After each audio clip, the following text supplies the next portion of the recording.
Jason, can you get the chocolate chip coming for Counselor Jeff? I know. Hang on. Oh, I'm sorry. Okay. Isn't it I thought I going? heard Which it way is it happening. going? That goes that way. Oh, I didn't know there's two sets. Sorry. Too busy figuring out tech. Sorry. Oh, okay.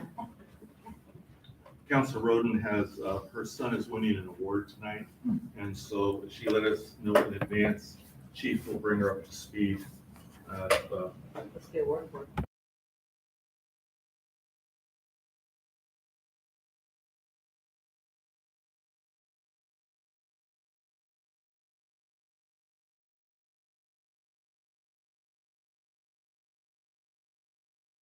We are here with the magic, what do we call it? The owl. Owl. It's called an owl? Mhm. Okay, so, so people can watch our work session. And so with that as a preamble, I'm gonna turn it over, Chief. Yeah, so when you're talking, if you look at the device, that's best. It has a really good mic. We use it during our recruitment period. So we have 4 things on the agenda tonight and want to have some hopefully really productive conversation. And the first one is vertical housing. I'm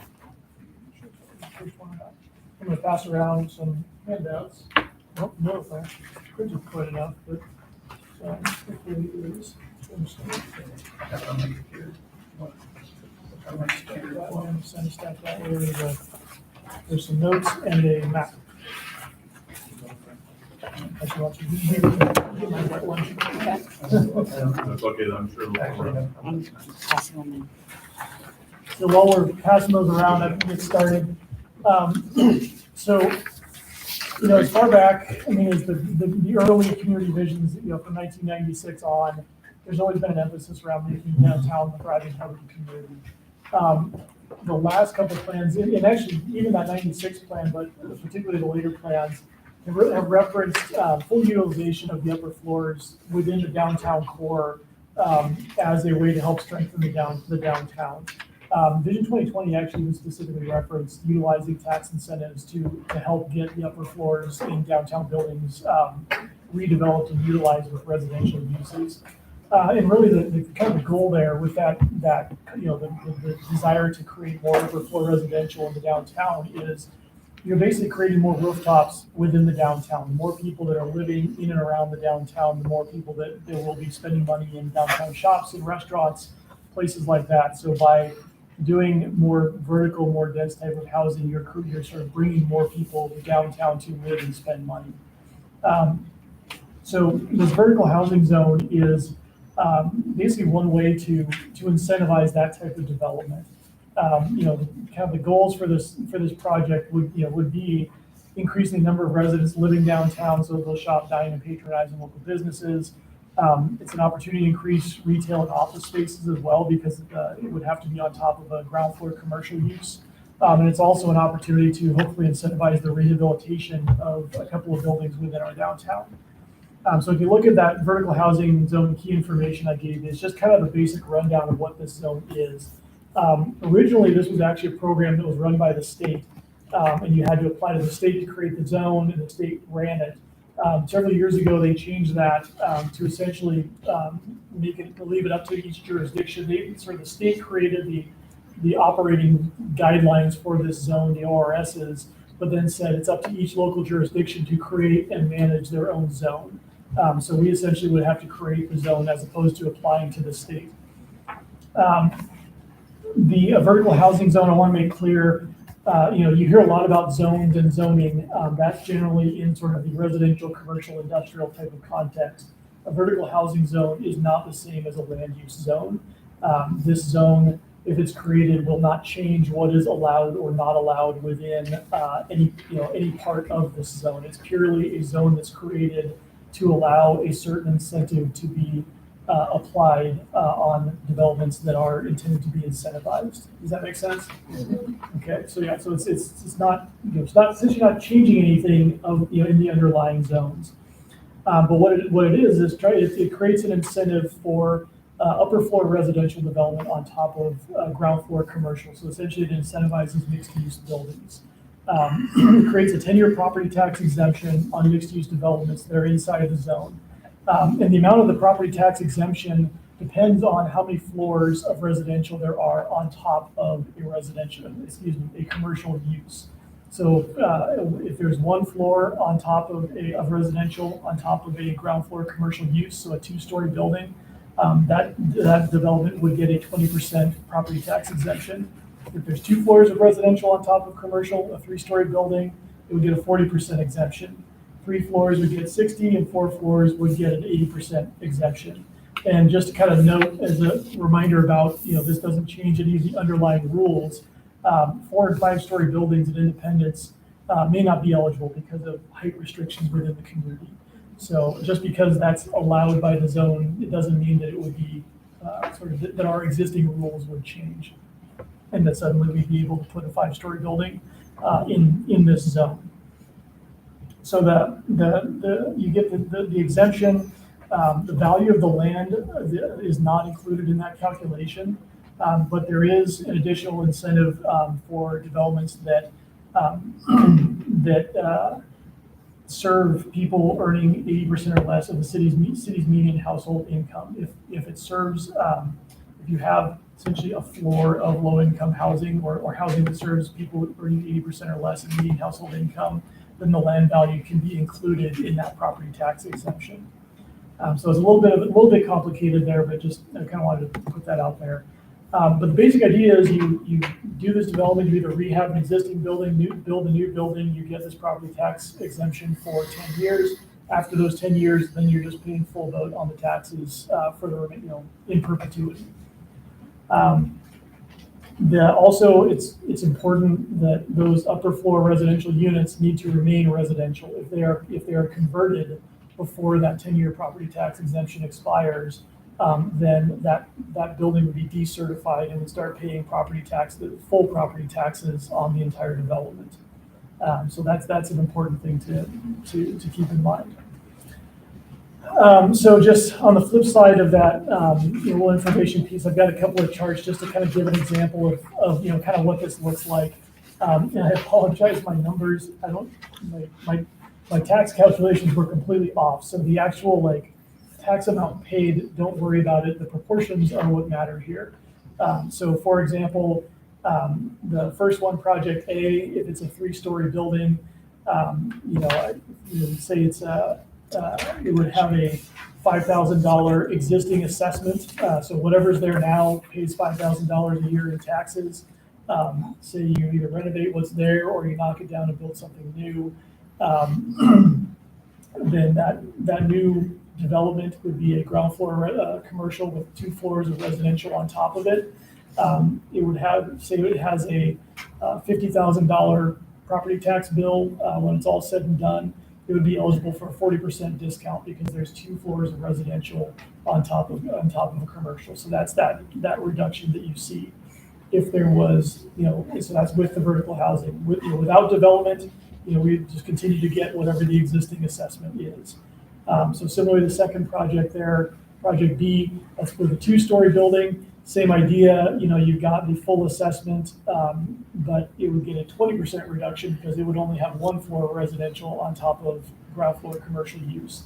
And the difference between those 2 columns also is the blue one, I think it's blue, yeah, okay. I printed myself a black and white version. The blue column is tax revenue for the first 10 years 1 to 10. So that's where you see that reduction in tax revenue due to the tax exemption. Years 10 plus, you would be paying the full amount of taxes, into all of the various aspects. So that's kind of the basic idea. It is an incentive, and essentially the idea is that theoretically, the type of development you're seeking to create is not happening for one reason or another. So this is an incentive to encourage that to happen. I think in a small community like this, these kind of mixed-use buildings can be a challenge to finance and to develop. We've seen a couple of examples mostly happen, but it's also proven to be pretty challenging. It's also can be much more difficult to renovate existing buildings, and so this is a way to make it, kind of more effective or make it pencil easier to renovate an existing building. And then, of course, the way things are going with the current economic climate, that doesn't exactly help development possibilities as well. So this, may be a way to tip that balance a little bit. That's kind of the basic idea of the zone. If we were to move forward with implementing it, the city would be the one that creates the zone. We would be the one to receive applications to designate buildings, and we would also certify properties. The Polk County assessor would be the one ultimately that would be assessing and handling the tax side. We would work with them. We would also be the ones to decertify buildings, and we would be responsible for making sure that buildings are not converted, that the residential floors are not converted. So for that reason, if we were to move forward, we would want to suggest some type of a minimum number of residential units to be able to qualify, and that's mostly because I could see for example, a small commercial use with 2 apartments on top, that would theoretically qualify for this. If one of those units gets rented out as an Airbnb, suddenly that's lodging and that's a conversion, and that means that property no longer qualifies. So, and that would be frankly very hard for us to track. So, a larger building, it's a little less likely, 1 or 2 units may get used as Airbnbs. It wouldn't meet the threshold for decertification. And I don't see kind of like a full floor of 8 or 10 units being completely changed over to be, a hotel or something like that. So that's the thinking behind there. With that, I'd be happy to, oh yes, we've also got the map. That's sort of the proposed zone area. Could you kind of walk us yes. through, because I got lost in the Yeah, map. sorry. So what we have is the red is all of the commercially zoned property in and around the downtown. And the kind of yellow-orange line is where we would propose to create the vertical housing zone. And you'll see it covers, or it would cover, the majority of the downtown, or the majority of the commercial properties. And of course, it would, you can't build a mixed-use building in a residential zone, so that's why there's no point in including any residential areas.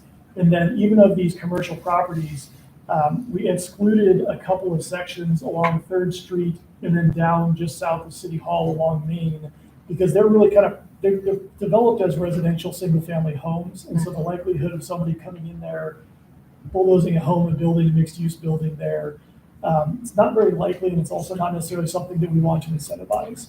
And so that's kind of why we rejiggered the line a little bit and did not necessarily include all of the commercial land. And the one gray piece that's in there, that's actually zone light industrial. That's the Simplot plant. Okay. Have we not as a council already passed an ordinance that allowed for some tax credits or tax exemption on second-story residential? A while ago, Yes. 2008, 9, 10, somewhere around Right. there, council did start the process to actually create a vertical housing zone back when it was the state that was actually operating it. We did not end up fully following through and creating that zone because at the time, the Independence Station property, the urban renewal district calculations factored in essentially full tax proceeds from that development. And if they were to access a vertical housing zone and get a 40%, or 60% discount, that would have thrown off the urban renewal district calculations. And I didn't finish it anyway. And it didn't finish it anyways. Now, the urban renewal district, so all of this is within the urban renewal district. So when we talk about tax revenue, that's all coming into the urban renewal district. And the district essentially does not factor in any kind of future construction or any kind of new buildings that would be created by this incentive. And so it's all kind of found money, even if it's coming at 60% of what it would normally be paying for taxes. That's still 60% more than we would be getting normally. And so it's not going to sort of throw off any repayment schedules or any potential issues there. Now, since we're looking at something that's literally all the historic district too, Mhm. there's not going to be any kind of a proviso that comes up that says that if you have a second and third story, you need an elevator?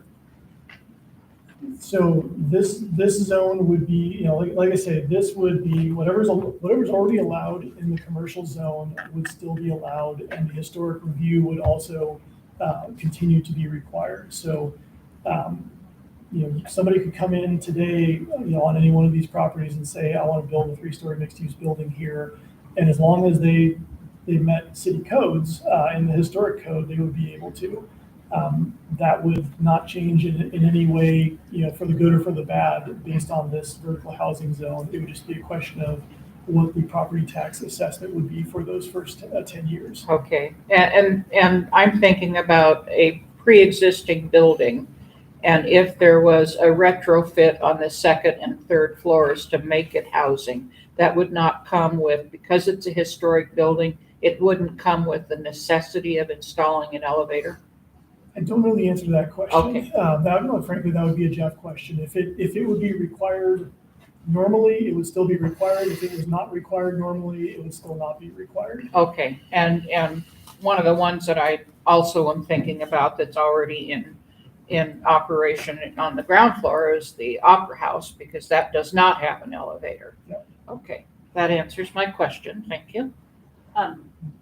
If you're talking about if the project creates housing for people earning 80% or less of the city's median household income, how much of the property has to be housing people in that category? It would have to be kind of the same way where it'd be by what they call the equalized floor. So essentially, if you can show that one floor or the equivalent of one floor of residential is offered at 80%, offered to people earning 80% or less, you would get 20% off of the ground, the land value. So for example, if you had a 2-story or 3-story building, you get 40% off the improvements. But if you had one floor of essentially lower income affordable housing, then you would get 20% off the land value. If both floors were affordable, qualified affordable housing, then you would get 40% discount also on the land value. Does that make sense? Yeah. So I'm assuming this would be like a Section 8 type of thing, or because I don't see a landlord just doing cheap rent. You know what I mean? So Yeah. it would be people with housing assistance. And honestly, I'm not entirely sure. I haven't looked into it enough to really figure out how that would be managed. I would assume you would try to work with somebody like a Polk CDC or somebody like that, because somebody would have to qualify those people. And I don't really know at this point how Is that this would wanting work. to be linked with the Homeless Alliance, like that type of thing too? In my mind, this is kind of a separate Completely thing. separate. Okay. Thank you. I have just one question. My map skills don't give me away. Stonehenge is within this realm. Yes, it is. My only concern is Go Back Go and Now the Youngs have gotten some significant tax breaks for taking on that project. And would this give them additional tax breaks as this project develops? The bottom line is yes. That would be an eligible project. And frankly, that is a complex project. Yeah. I mean, we need to poke prod however we can, for Yeah. sure. We all want to see that project get finished. But I just have a little bit of concern about getting an awful lot of help. I can understand. At the same time, this is one of those incentives where until it gets finished, they don't get any benefit out of it. So. The mayor's probably gonna keep running until it really gets done right. Sean, am I right in where I put that X right there? Is that Osprey Point? That is, yes. So the existing young building The existing young building is would be completely out of outside. this. So Osprey Point is not, Osprey it's not Point. included in this. Osprey Point is a great example of a mixed-use building, but it would not fall within this. And there's no, unless somebody bulldoze a home, there's no land here to develop. There's some I can think of behind here. There's a couple of, behind Moon Hearts is probably the biggest spot, and then there's a couple of more or less single Oh, family yeah, that lots. little spot behind that. There's a few places, but yeah, and this is also, theoretically, a small commercial with a couple of apartments on top could qualify. I think we do need to set some type of a minimum size. to really kind of make it worth our while. But at the same time, this isn't, the goal of this is to create a 4-story giant, building. It's just to incentivize more upper floor residential. So we could, go ahead. What about the new motel on Monmouth? Possibilities of expanding even higher? So that's a good example. If they wanted to put a second floor on that, well, actually, that might be that's actually outside the proposed zone. Yes, On that's Monmouth, out, it's it's outside this yellow line. between third and fourth. It's isn't here. it? Yeah, It's here. yeah, okay. Yeah, so that would not qualify. So, but a building that if they decided to and could put another story on, that would qualify? Yes, so, so for example, if the little place that they're on the corner of Third and Monmouth, if that was inside the zone, and they wanted to put, okay, we're gonna do ground floor hotel and ground floor lodging, and then we're gonna put apartments on the second floor, that would qualify. Yeah, I think we're naive to think people aren't gonna Airbnb, they're gonna Airbnb, this is perfect for that kind of development. I mean, that's what people wanna do, make a lot of money off of it. I have no problem with the staff being the, kind of the arbiter here and interviewing the criteria, making sure everybody's following the rules. But I kind of wish there was a committee or a commission that could kind of keep an eye on things too, just to make sure that we're not going too far into the Airbnb world. That's a good, I mean, that, and frankly, that's my biggest concern is, like I say, the conversion aspect, because it's so hard to track and. Well, if we do if there's an Airbnb, then there's also transient occupancy Exactly, tax, I mean, which is a requirement that they have to take care of that. And so that Yeah, that's why a lot of people need to get involved in the process, so make sure that everybody who needs to watch it is watching it, like Sarah said, the 8A set aside kind of stuff and Airbnb, whoever regulates that, I have no idea who that is, but. It'd be worth checking into Airbnb contracts to see if you could get a database for everybody who's using their home as a rental. Yeah, well, and frankly, we could just search Airbnb for, a date Yeah, 6 that's months from now. So I think, that's a relatively, it's not easy, but it's not hard either to keep an eye on that. I think it's a good incentive though, I mean, I think when you have people living downtown, they stay downtown, and do stuff downtown, so I think it's a great idea. Great idea. And I hope it gets some of our buildings fixed up. Yeah, absolutely. I think so. And did you talk to some developers, see if this incentive is the kind of dollars and cents that would help them? Yes, and I'm sure they always say. the short answer is every little bit helps. Yeah. But it is, it's been interesting watching Stonehenge, watching Osprey Point, these mixed-use buildings are complex. And so it really, and especially in a place like, smaller community like ours, it's challenging to, the financing and the, putting all those pieces together. So, it is helpful for them to be able to say, look, I'm getting a little bit of a financial benefit here, and that, that just helps those numbers work a little bit better. But then it makes the project work. So we're getting more where we had none. Yeah, and that's, you're still, even though you seem to be giving up a little bit, you're still getting more than you would have if nothing happened. That's kind of the bottom line idea with an incentive is, if nothing would happen without an incentive, then you want to offer enough of an incentive to make something happen without giving up the entire benefit of Right. what you would get. Which is the juggling act of real estate in general. Yeah. When would you prognosticate that these ordinances would be done and ready to be in operation? Fairly quick, yeah. It's, Okay.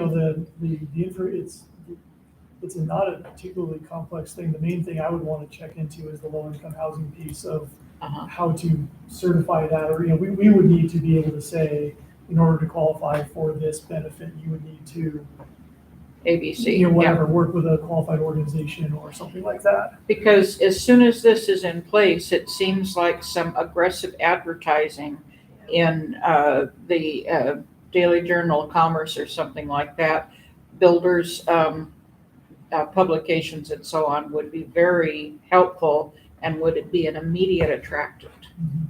I think whatever comps goes out about this too needs to differentiate between zone and land use. I think that's a very important clarification. I do too. People don't think that this has to go to the planning commission for review and everything. It's confused me, so I'm glad you made that clarification. But if we fill some of those second and third floors on Main Street, we're gonna eventually put Maryland out of business because the ghosts are gonna leave town. She's willing to give up that sideline. There you go. I've heard they're committed to stay. Okay, this sounds good. Sounds good. I still have one question, I guess. That number of minimum units in order to qualify so that we could kind of, keep our workload manageable. Mhm. Is 12 seem reasonable? Should it be, we just have a little conversation? We came to 8 is when we sent out the notice, because we had to send out a notice for this, we put the number 8 on it because we had, Okay. Is Yeah, that talk 8 about- per floor? no. Or just 8 total? Yeah, you must carry the minimum of 8. Because now I'm thinking of the Sperling building, and I know those were, to begin with, they were very small places to stay or to do whatever they were doing in those rooms. And, Occupy. yes, Yes. long or short. But I think that it would probably have to knock down all the walls and make them a much larger space. And I think 8 sounds good because we don't want to overburden it either. Doesn't it kind of depend on the property Yeah. and the building, and But then is it better to be a maximum is eight. percentage or? No, what he's talking about is a minimum of 8. Minimum? Yeah, so we essentially say to qualify for this benefit, you need to create a minimum of 8 units of upper floor residential. The thinking there being, kind of like you said, about potential for problems with conversions, that gives us enough space and also it makes it a significant enough project to create some benefit to the city. Okay, but how about someplace like 250 South Main that has literally 3 floors? It has the ground floor business, it has almost a mezzanine that has an office and then an upstairs apartment. Mhm. Would that qualify for residential over the top of commercial? So that's another reason why I would rather have a minimum number of units required, because I think that will avoid some of those problems. That's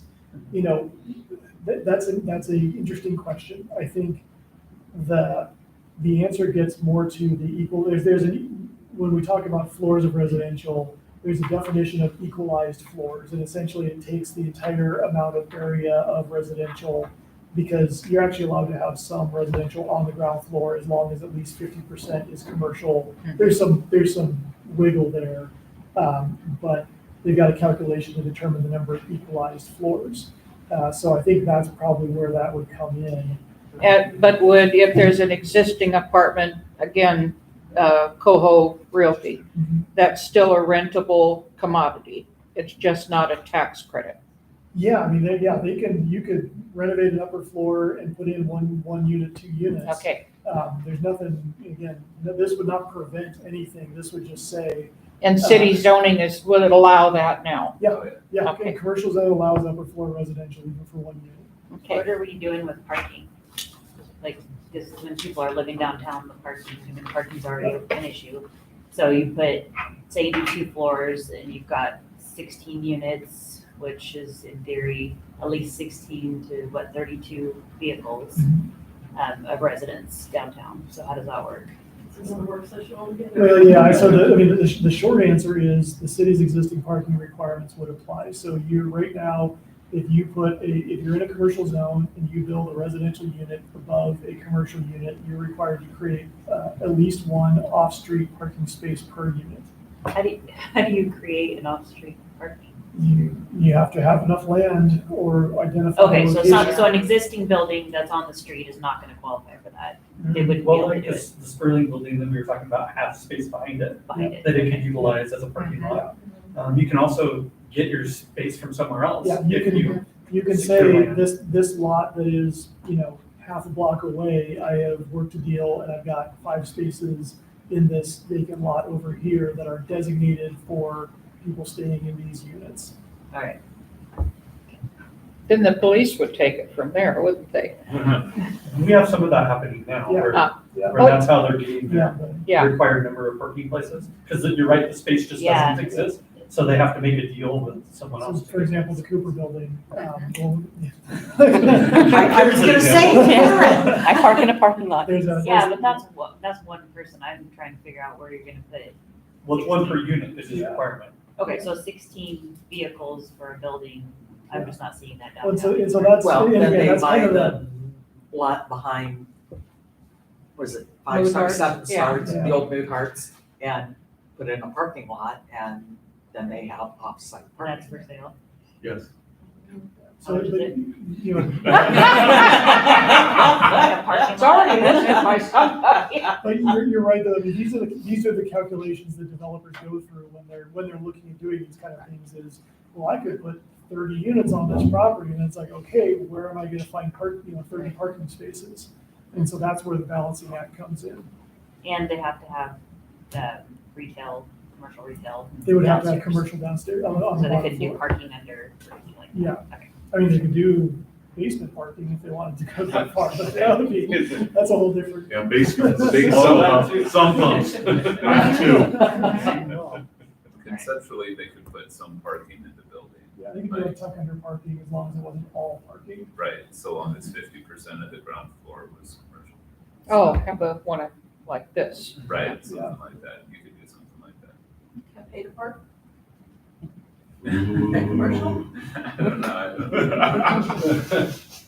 Okay, if everybody's cool, I know we have 3 other things to cover, since we're talking, but, This is gonna be our longest one, I think. okay, coach. So, all right, good? Ready to move forward? Yeah. All right.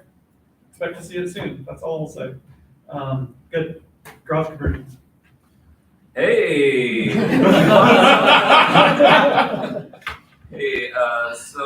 Hey, so I brought a dozen of them, and so I'm trying to talk, better have one. Take that to talk to them. So, at the last planning commission meeting, and I feel like, we should tell you folks this now because it has the potential of being kind of controversial.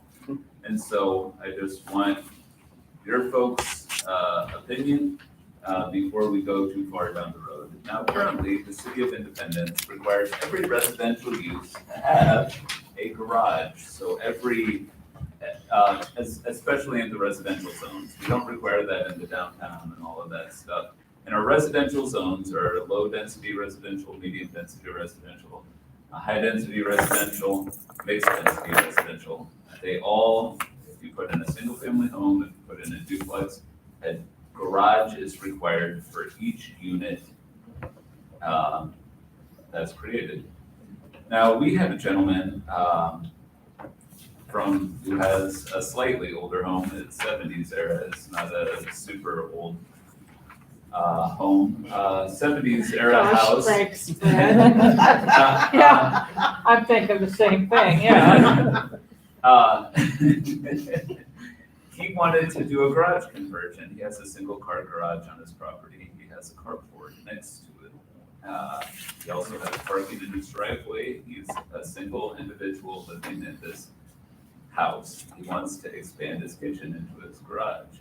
He submitted his proposal. I said, I'm sorry, no, we don't allow garage conversions.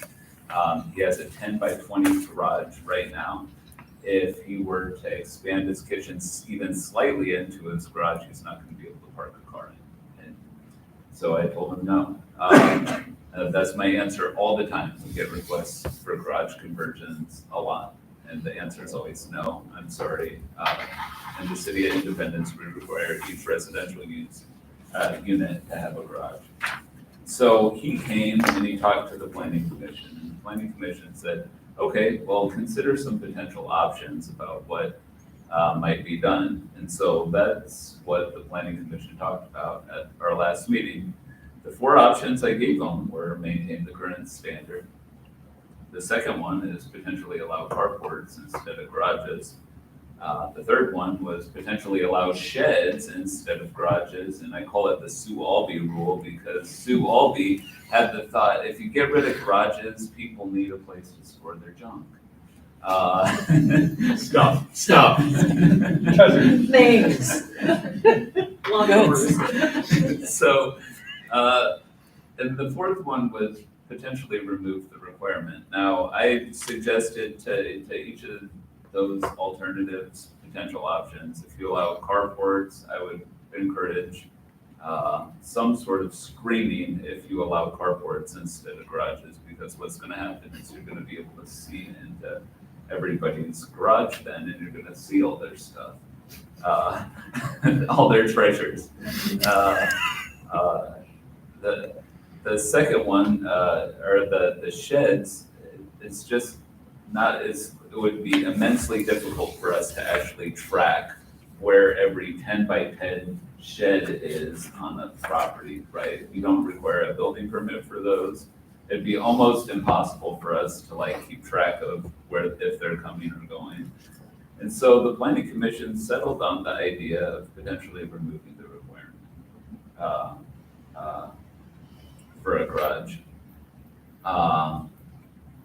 If they did that, they do think, and I would propose, I'm still trying to craft this code language about how it might actually work. But if you remove the parking in a garage, I still think you're probably gonna need like two spaces on a site to park a car at that point. But I guess I wanted to get your thoughts on it, about that idea and what your prerogative is before the planning commission goes too far down. What's the controversy? I don't see it because nobody in my neighborhood uses their garage for their car except for me. So we have wide driveways, so people can park 2 cars in the driveway and 1 car on the street if they have more than 2 cars. So what's controversial about this?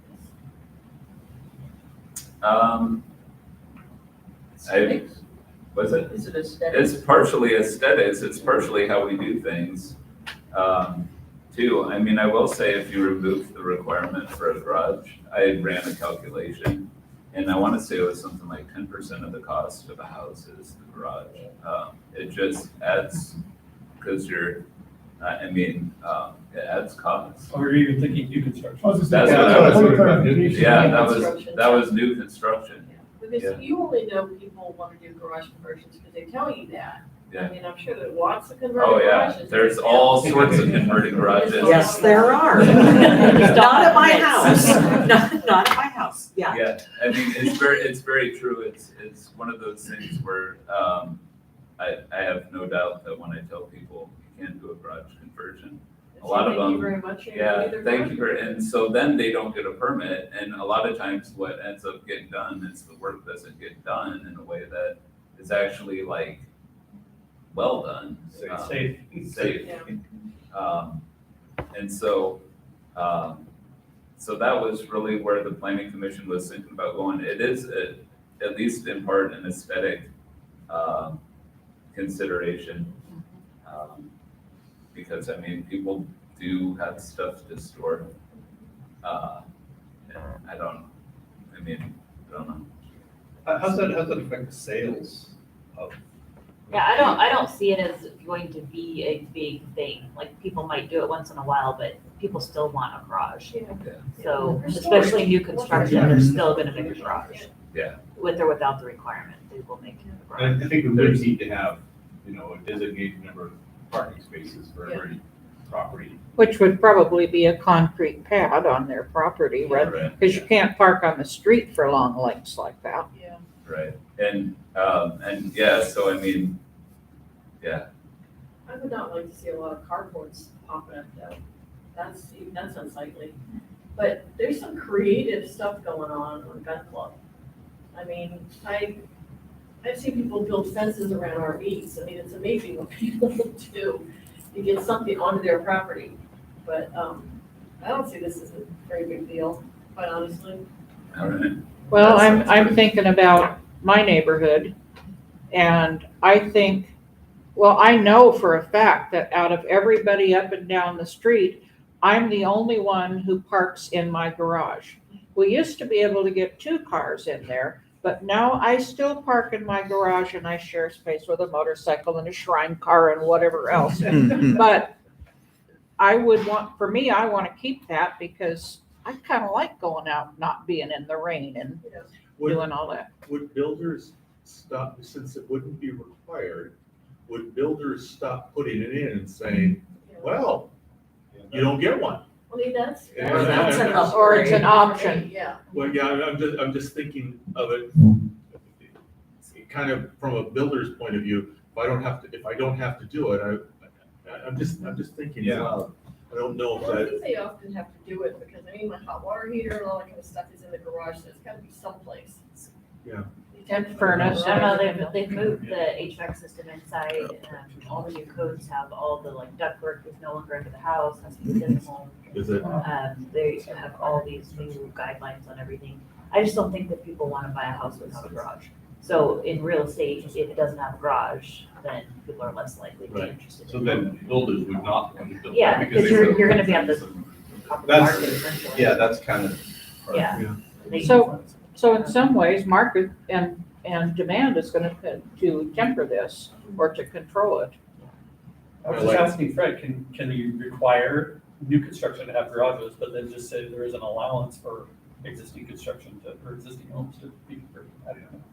I don't know the answer. How big is the house that the guy was wanting to turn his house or his garage into a kitchen? Or a kitchen That's stand? fairly small. Yeah, so I think and they're not really building a lot around here, 800, 900 square foot homes. But when you have something like that, then it makes sense to want to expand it? expand, Yeah.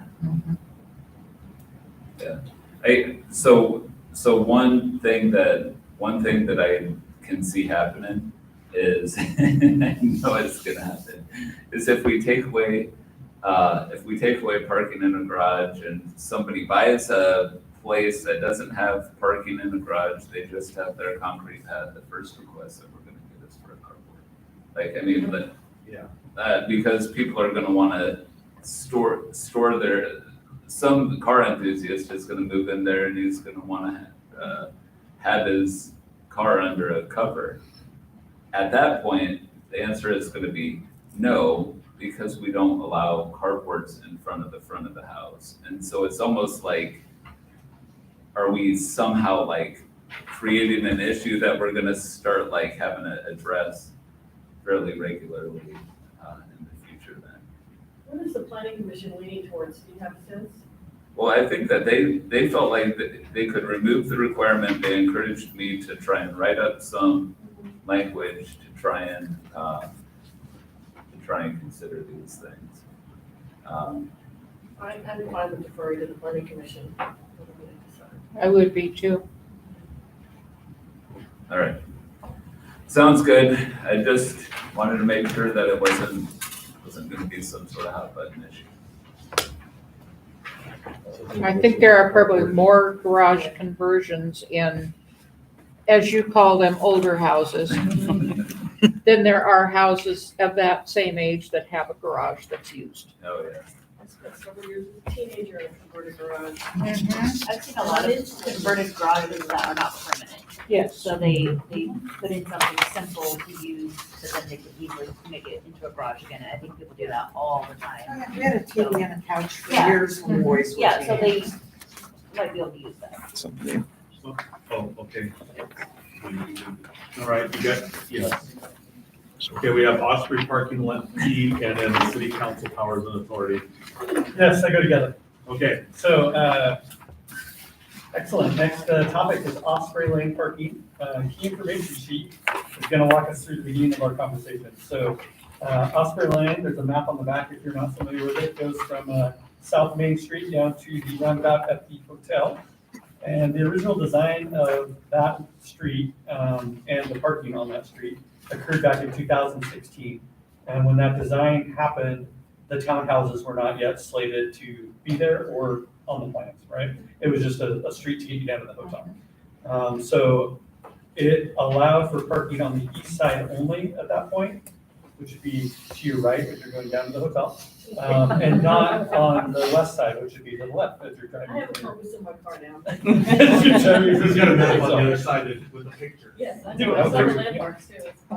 So then, when the street opened, that's how it was done, per plan, that was approved in 16.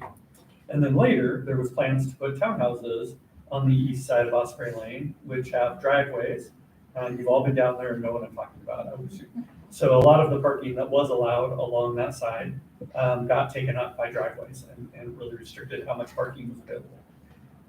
And then sometime later, staff decided to allow parking on both sides and took the no parking signs down that were on the west side. And so currently we have parking on both sides, all right? That was our history. So currently, the way that it is outside of fire code. We are required to have 20 feet of clear space for firefighters to park a truck and operate around. And we don't. The road currently is measured at 32 feet wide.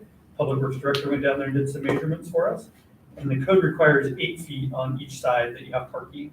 So if you take that 32 feet and take out 8 and take out 8 for each side, that leaves you with 16. So we're 4 feet short from being legal. So staff believes that we should only allow parking on one side of Osprey Lane, not two. And some staff assessment on how many spaces we could get on one side versus another was done. And if we allowed parking only on the west side, then we could have about 25 spaces. And I say about because vehicle sizes vary. And that was just a planner doing his best to say about how many cars would fit, if they can stack in there, right? Those are rentals. So then, currently, the radius of the corner, as you leave Main Street, you have to go around a sweeping left corner. And the inside of it is the radius I'm talking about, isn't allowed for parking right now. It's yellow striped, but we would open that up because there would be more space in the roadway if we took away the parking on the east side. Okay. Is this the area where they can't actually park in their driveway because the driveway is too small and then they would be? Yeah. So most people can't park in their designated driveway, so they have to park on the street Or they could park in there. unless they get like. Or they could park They in could their park in the garage. garage, or they could have, many of them allow, I think that many of the spaces would allow a small car. Yes. But if you have a larger car, like a minivan or a pickup, no, wouldn't fit.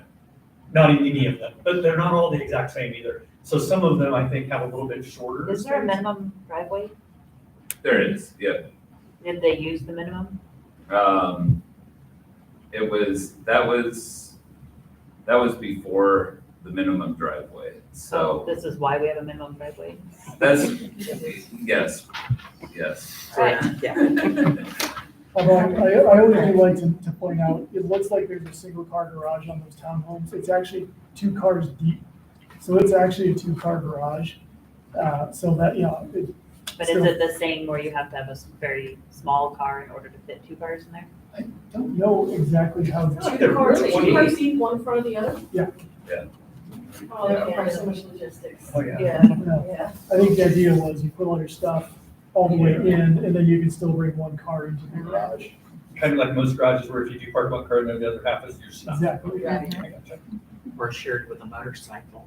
And a shrine bar, there you go. So, our municipal code, which I gave you a copy of, establishes that the power and authority to designate parking areas and many other things, which you'll see on the code sheet 32-25, lies with council. And if you flip it over, you'll see 32-26 says council can delegate those powers. Well, aren't we getting a parking lot right there? Or I thought one of the developers was putting in all this parking. Is that not happening? No. Oh, well, yes. The Elks Club has a small parking lot Yeah. as part of the design. Just for the Elks Club? That's not No, some of it will be public, but not, I don't know, I can't see where you pointed, but I'm guessing you pointed to the great big vacant lot, Yeah. and that is not. Well, not that area. You'll have people next to you that will be experts on what the Elks Club is. So they can Yeah, put it up. some of that Where's side, it? it looks like. She knows. Right here. Yeah, that's what I was talking about. That, because the lodge will be. on Because that if there was parking there, I mean, that's closer Right. for people. So that would add a few more anyway, Yeah, available I spaces. believe that there's a number that goes along with the deal of parking spaces that have to become part of the public parking lot. I think it's It might even be that the whole lot is to be a public lot. It would just be That's what it used by was. the- I think that's what it was. How many cars are we displacing, like 20? Is that? No, 8, I think, I have it in there. Like 8 cars? 8 spots, Okay. roughly. We've displaced about 8, because we're allowing more in the radius by taking it away from one side, we're able to park on the whole side of the other. So the green line, say again, You just have to walk farther. maybe. We don't have a parking problem, we have a walking problem. Yeah, maybe. I mean, it just depends on where they live. I know this meeting is open to the public and anybody who's interested can attend, but does anybody have a sense of what the residents are gonna think? I mean, I know they're probably already frustrated, but quite frankly, if a fire truck can't get down there, we have to do something. So my original plan, good segue, was to go down and query the residents and ask them which side they'd rather park on and open it to debate. But really, if we can get 25 spots by taking one side and 14 by taking the other, it seems like it's not really up for much of a discussion. And I decided it was better if we just made a decision. Yeah, I make the decision with safety in mind, saying this is being done to save yourselves. Absolutely. I mean, we really, I don't feel like we can leave it in violation of fire code in good faith. I mean, absolutely agree. No, And I think if We're they going knew to they fire were in violation of fire, they probably know, because they see how crowded it is down there, but if they knew that, they would certainly. Well, now that we know, we need to, Yeah. and I think you had some suggestion on moving forward. I did. So the 2 options I have, I think, presented to you to move forward are either to bring you a resolution at the next meeting that asks you as a council to restrict parking on one side and only allow it on the other, or to bring to council a delegation of authority and you can delegate parking matters to staff with the understanding that at the next regular meeting, immediately following staff making such a decision, they need to report to you that happened. That's how the 32-. And isn't that how many cities do that? That is how I Because believe many because cities do most councils don't. This is a holdover from the before time. It is, and if you look at some of the things that it says that the city council should be deciding, I can tell you you're not deciding them because it goes through planning. And so staff is really taking care of it already. Think of how many of you remember making any decisions on where people could park or where stop signs were gonna be, or any of those decisions on the new So subdivision? actually that brings me to my question, because recently, within the last year or so, this council did at length discuss parking throughout downtown for vehicles of certain sizes, trailers, that sort of thing. So I guess my question is then, would all of that then be automatically designated to staff to decide? No, because those things were specific codes in existence that we were asking you to change. Those Okay. parking codes are like different than these Okay. powers. Okay, I These just powers- wanted to clarify. No, good question. And these powers are more like, what you can see them, through streets, one-way streets, truck routes, meter zones. And many of those decisions that we're talking about would be right out of the manual on uniform traffic control devices. There's a manual that tells you what you have to put where and at what size it has to be and how far off the ground. Currently, we have a engineer as our public works director who is a wealth of knowledge in that area that we're calling on regularly, so. Reads those manuals for recreation. So don't we have a parking study coming up soon? We have a grant in to, Oh, we're hoping to get a Ask for a grant, parking and so the study. study wouldn't happen probably Right. for like a year or I 6 months if have there. no idea when it might happen. Well, and I You got think it. this particular Oh, yeah. project needs Oh, to Quick quickly response happen. rate. Yeah, So it might be- I guess I just didn't want to make some grand, this is the way it's gonna be, and then, a year from now change again. but I think though that you're correct, that we have to deal with the fact right now that a fire truck can't get through there and Yeah, we yeah, need to be yeah. compliant. And I would, at this point, lean towards saying, let city staff take care of that part. And if other traffic or other parking restrictions or needs or adjustments come up, keep the council informed and have the council make the decision when it's appropriate. My other comment on this is just the buyers were, or the renters in those apartments were all knowledgeable ahead of time that parking was 1 car, 2 car instead of this way. They were this way. And I'd be interested in knowing if that whole scheme has been abandoned by some renters and they just want to park on the street. I don't know how we found that out, but yeah. What has been heard by some folks at the Elks when kind of parking issues have arisen, is, well, we were told this is our overflow parking from the apartments. Well, currently, actually, I'm not sure we signed it, because we currently don't allow parking overnight in city-owned lots. Right. Correct. I'm not actually certain whether we've signed that lot or not, anybody know?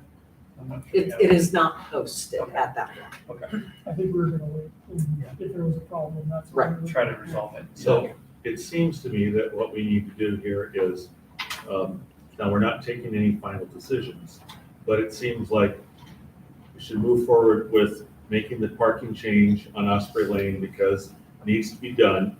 And I think we could delegate that, because council always has the ability to reach back in and make changes at a future date. But I would think it would be good for allowing staff to make, which side needs to have the parking and which doesn't.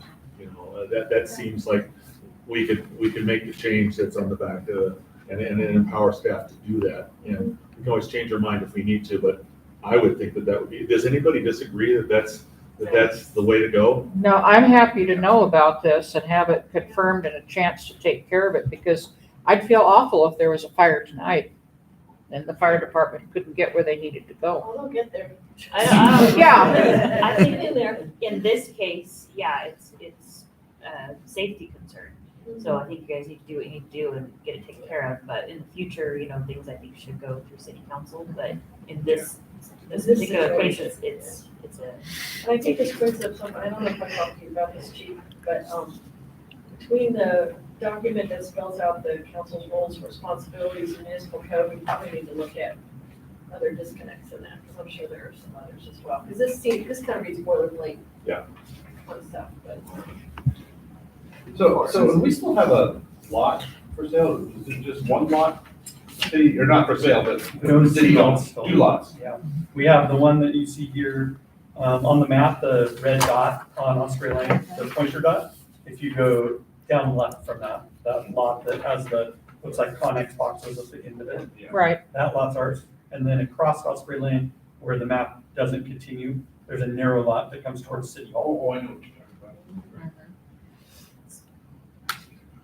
So, okay, what I think I heard was a mix of delegate or don't delegate. So I'll probably just come to next meeting with both and we'll see, and just, maybe I'll just let council make the decision to restrict parking on one side and allow it on the My other. vote in this is to do what you need to do because it is a safety concern. Yeah. This is- Well, yeah, We- and if We have to wait it's for in signs violation. to come in and whatnot, Okay. which we ordered, so they. Just looking at it, I think that, Chief is right, like, at a certain point, something needs to be done to clean this up just a little bit, because, fundamentally, you're not doing a lot of this stuff, especially for new development. Yeah. Like, new development, you're not designated through streets, you're not designated, traffic control devices, anything like that. And so when I'm looking at this, city council shall by resolution establish, maintain, remove, or alter the following classes of traffic controls. It's like, whoa, that there's no way that's happening. Well, and by default, a lot of that is delegated to city staff.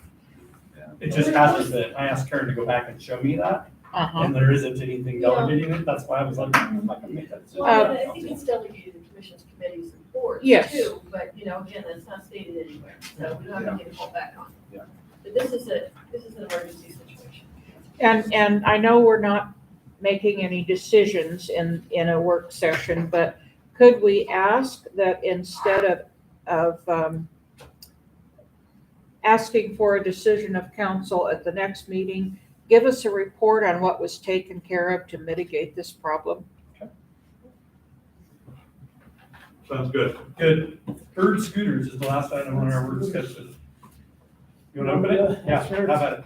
So, I think you're probably familiar with bird scooters. They're all over Monmouth, They're yeah. all over Monmouth. All So over the place. these are the new mobility solutions.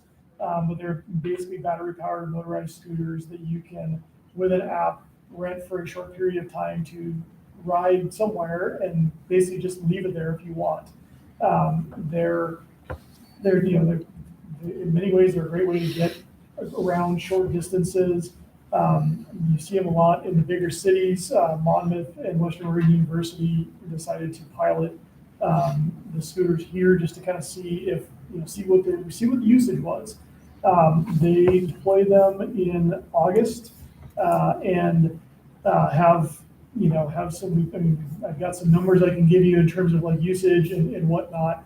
And it's been, at the time they approached independent staff and Bird approached independent staff and said, hey, we're going into Monmouth, we would love to go into Independence as well. And we kind of said, well, we'll wait and see how things go in Monmouth because we remembered what happened with the orange bicycles that suddenly appeared everywhere. And so we said, go ahead and knock yourselves out in Monmouth and let's see how that goes.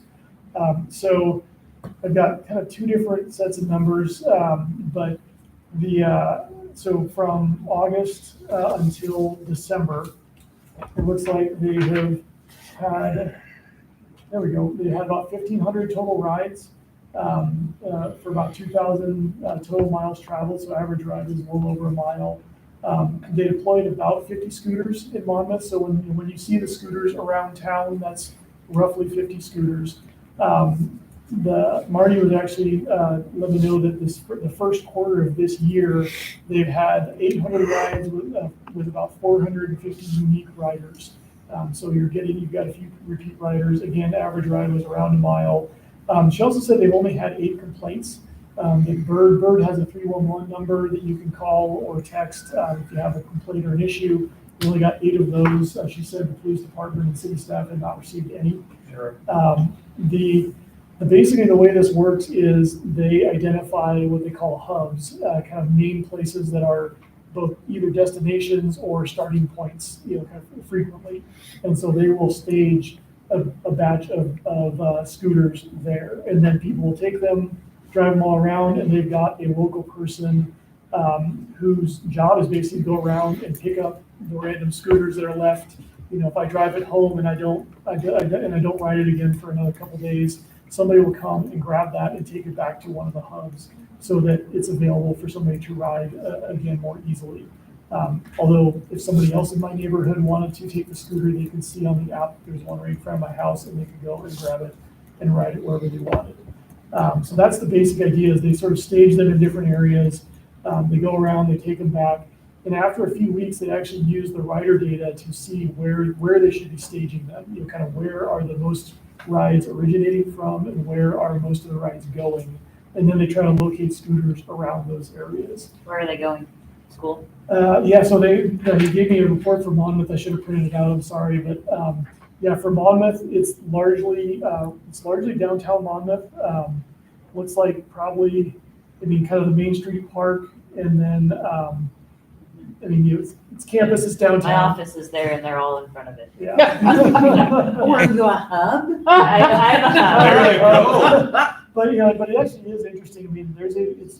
It's a widely scattered area in terms of like where the rides are going. So it's clearly not just in that. People are clearly picking them up in the downtown and then taking them. What time of day? Because I don't ever see anyone riding one. I just see them in different places. Yeah. I wonder if it's at night or something. Because I didn't ask that question. I can ask that it's question. not kind of a safety concern too. I know some of They them have flashing lights. Some of them have flashing lights. I don't know if these ones do or not. When I'm out walking with Buddy in the evening, we sometimes see folks zipping, they're zipping past our house or on the sidewalk and, going down No, I'm Is it dark or still light out? Yes, well, yeah, So they are exclusively for sidewalk use. No, they're actually not allowed on sidewalks, So where do they, in the street and the bike lanes. in the bike lane, okay.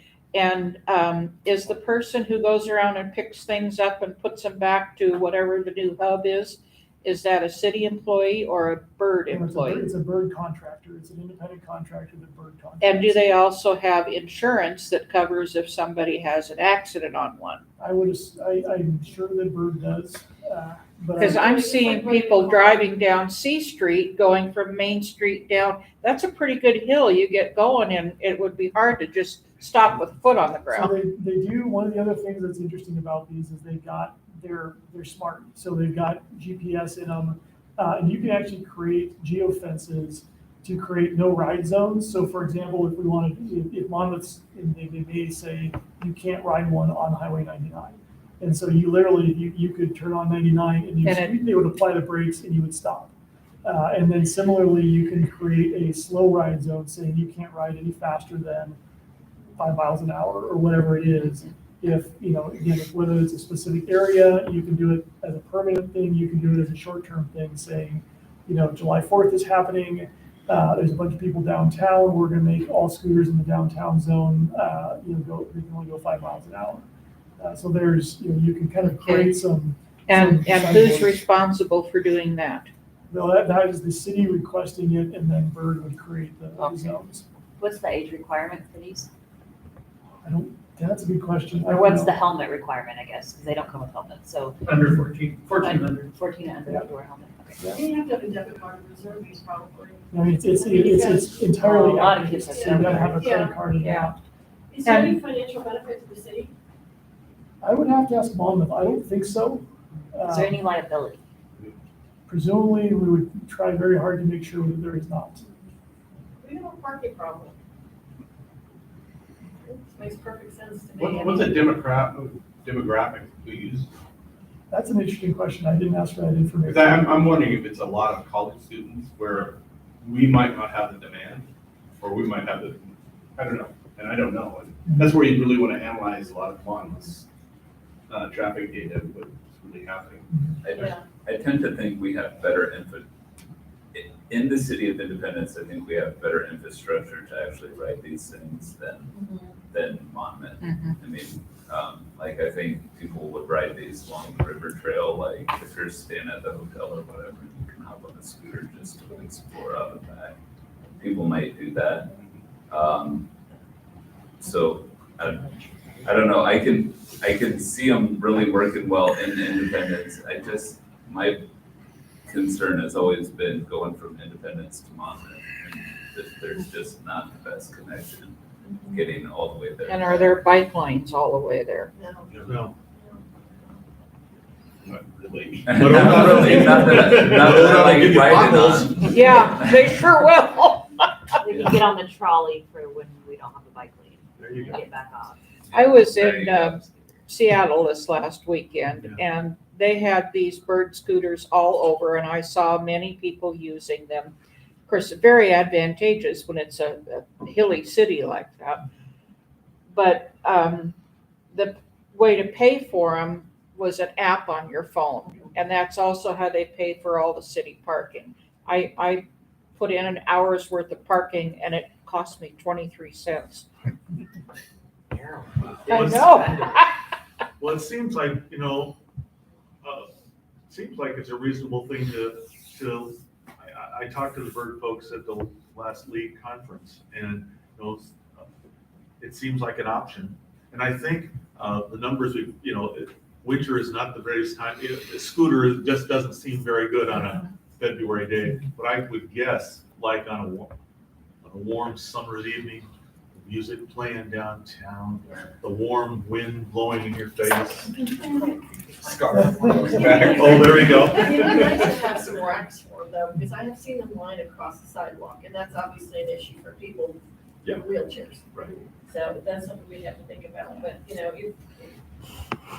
285 pounds, 30 miles an I've seen them all over. Similarly to your Seattle experience, I've gone to San Diego a couple times and spent a lot of time downtown. They're everywhere, but I haven't seen a rack yet. They have pretty good kickstands on them, but if Yeah, you utilize them, it's. Yeah. They don't have a rack. If anything, you'd be trying to, and they have materials about, to educate people on where the proper way to park them and where to leave them, where not to leave them. And they have a smaller footprint than the bicycles Yeah. used to have. That's true too. Can you do a trial, like not commit to it? Probably a year. Yeah, I would guess. Well, that would be That's a an- trial. I mean, that would be- Yeah, I mean, if anything, I'd say it'd be a 1-year trial. And is there a minimum age for riding them? I'll have to ask that. I don't know the answer to that question. With their 6 Boost Mom's debit card. Yeah. You don't Yeah. have one? My kids said Yeah. no cards. Well, yeah, I mean, mine did at 6, but. Right? Well, Yeah. yeah, and if it's an app on the phone, Yeah. Yeah. The So- other thing is that, as far as helmets, they apparently do actually have a program where you can actually request a helmet and they'll mail you a helmet for free. So, if you're gonna be a repeat rider, that works. Obviously, if you wanna ride now, that doesn't help. but- According to the Bird website, all riders must be 18 years of age or older. Okay, That doesn't surprise me. so that lets out having the high school kids go now I all wanna over know on if the them. high school kids are riding them though. If that's- Probably. if that's a test. Yeah. We'll have the high school seniors rates. They have- Yeah, but Yeah. Oh, yeah, I got a car, I don't need to. Well, anybody have a problem with? Worth a try. exploring this? Seems like okay? The biggest thing is, I mean, we were curious about how many complaints Monmouth was gonna get. Yeah, and Marty was really clear, Yeah. yeah. It's actually surprising.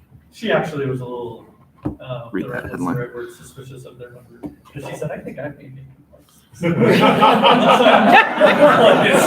Now we know where they came So yeah, maybe from. ride 'em. oh, we better tell the chief, that's a new crime wave.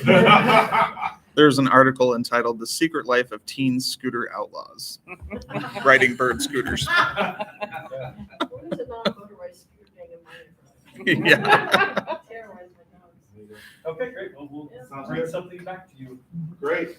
Well, thank you for taking the time to do this. I think that, did you folks find this to be helpful? Very, Yeah. very. Great, Chief and staff, thank you very much for providing quality information with appropriate pictures so that we can see what we're doing. Thank you all. Okay, have a cookie as you go out. We don't actually need it. Yeah, yeah. I'm gonna